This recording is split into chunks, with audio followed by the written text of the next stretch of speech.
বিশ্বের সকল আলোচিত সংবাদে আপনাদেরকে স্বাগতম। এই মুহূর্তে আমাদের হাতে এসে পৌঁছেছে কিছু অঘোষিত আন্তর্জাতিক সংবাদ। শুরুতেই জানিয়ে দিচ্ছি সংবাদ শিরোনাম। এবার পারমাণবিক প্রযুক্তি চুক্তি সই করছে যুক্তরাষ্ট্র এবং সৌদি আরব।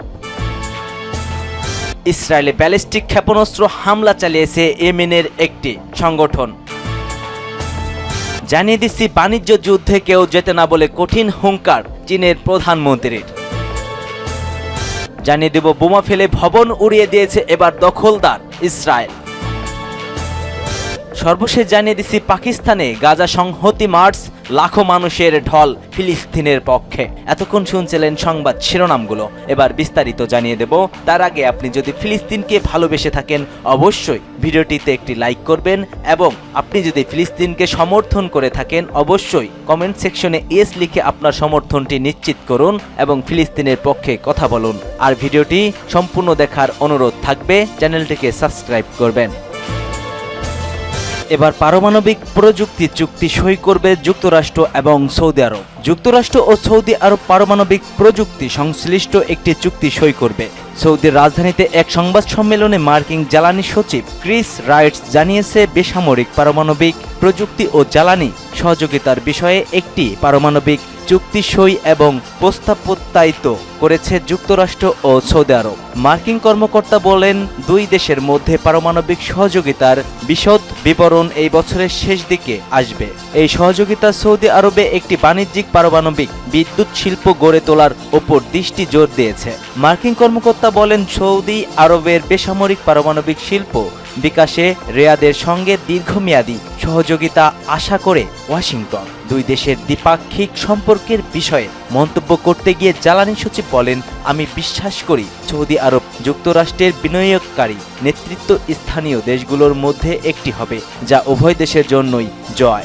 মার্কিন জ্বালানি সচিব দ্বিপাক্ষিক সম্পর্ক জোরদার করতে এবং অভিন্ন স্বার্থ অন্বেষণ করতে রিয়াদে গিয়ে ক্রাউন প্রিন্স মোহাম্মদ বিন সালমান এবং তাদের জ্বালানি মন্ত্রী প্রিন্স আব্দুল আজিজ বিন সালমানের উষ্ণ আত্মীয়তার জন্য কৃতজ্ঞতা প্রকাশ করেছেন। রাইট বলেন, সৌদি কর্মকর্তাদের সঙ্গে আলোচনায় জ্বালানি সহযোগিতা গুরুত্বপূর্ণ খনিজ খনন এবং প্রক্রিয়াকরণ, শিল্প উন্নয়ন এবং জলবায়ু পরিবর্তন সহ বিস্তৃত বিষয়গুলো নিয়ে আলোচনা হয়েছে।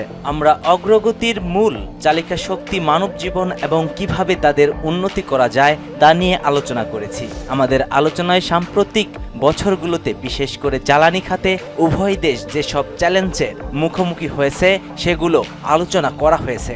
মার্কিন শুল্ক সম্পর্কে মন্তব্য করতে গিয়ে রাইট ট্রাম্পের বৃহত্তর অর্থনৈতিক এজেন্ডার রূপরেখা তুলে ধরেন। তিনি জোর দিয়ে বলেছেন, শুল্ক একটি বৃহত্তর কৌশলের একটি উৎপাদন মাত্র।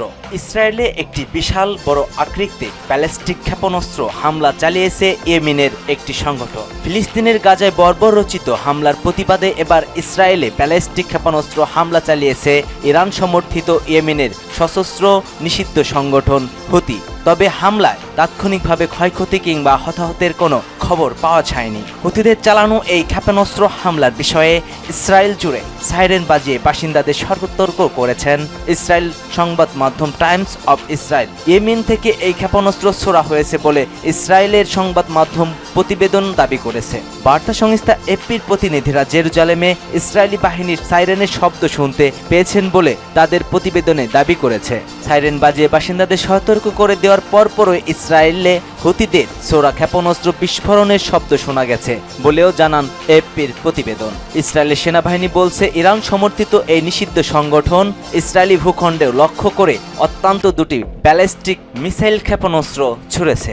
ইসরায়েলি প্রতিরক্ষা বাহিনী আইডিএফ বলছে, সামরিক বাহিনী আকাশ প্রতিরক্ষা ব্যবস্থার মধ্যে হুতিদের ছোড়া ক্ষেপণাস্ত্র বাধা দেওয়ার চেষ্টা করা হয়। তবে হুতিদের ক্ষেপণাস্ত্র সফলভাবে প্রতিরক্ষা ও প্রতিরোধ করা সম্ভব হয়েছে কিনা সেই বিষয়ে জানতে তদন্ত চলমান রয়েছে। ইয়েমেনের এই নিষিদ্ধ সংগঠন হুতিদের ক্ষেপণাস্ত্রের আঘাতে তাৎক্ষণিকভাবে ইসরায়েল কোনো ক্ষয়ক্ষতি কিংবা প্রাণহানি ঘটেছে কিনা তা এখন পর্যন্ত জানায়নি।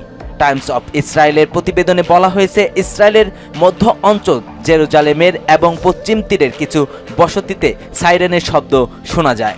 বাণিজ্য যুদ্ধে কেউ জেতে না, কঠিন হুঙ্কার চীনের প্রধানমন্ত্রী শি জিনপিং এর। দক্ষিণ পূর্ব এশিয়া সফরে সূচনায় চীনা প্রেসিডেন্ট শি জিনপিং বিশ্বযুদ্ধ ও বাণিজ্য যুদ্ধ ও প্রোটেকশন জমের বিরুদ্ধে কড়া বার্তা দিয়েছেন। তিনি বলছেন, বাণিজ্য যুদ্ধের কোনো পক্ষই লাভবান হয় না এবং প্রোটেকশন জম কোনো সঠিক নির্দেশনা দিতে পারে না। রাষ্ট্র সফরে ভিয়েতনাম পৌঁছানোর আগে দেশটির সরকারি দৈনিক ন্যান দান এবং প্রকাশিত এক প্রতিবেদনে শি বলছেন, বহুপক্ষীয় বাণিজ্য ব্যবস্থার উন্নয়ন, বৈশ্বিক শিল্প ও সরবরাহ শৃঙ্খলার স্থিতিশীলতা এবং উন্মুক্ত আন্তর্জাতিক পরিবেশ রক্ষায় চীন ও ভিয়েতনামকে একসঙ্গে কাজ করতে হবে। শি জিনপিং এর এবারে সফরে মালয়েশিয়া ও কলম্বোডিয়া অন্তর্ভুক্ত রয়েছে। এটি 2025 সালে তার প্রথম বিদেশ সফর ছিল। চীন ও সফরের মধ্যে দিয়ে যুক্তরাষ্ট্রের বাণিজ্য নীতির প্রভাব মোকাবেলার পাশাপাশি আঞ্চলিক বাণিজ্যিক সম্পর্ক আরও শক্তিশালী করতে চায়। চীনের পররাষ্ট্র মন্ত্রণালয় জানিয়েছে, এই সফর দক্ষিণ পূর্ব এশিয়ার সঙ্গে চীনের রাজনৈতিক ও অর্থনৈতিক সম্পর্কের ক্ষেত্রে একটি গুরুত্বপূর্ণ মোড় নিয়েছে।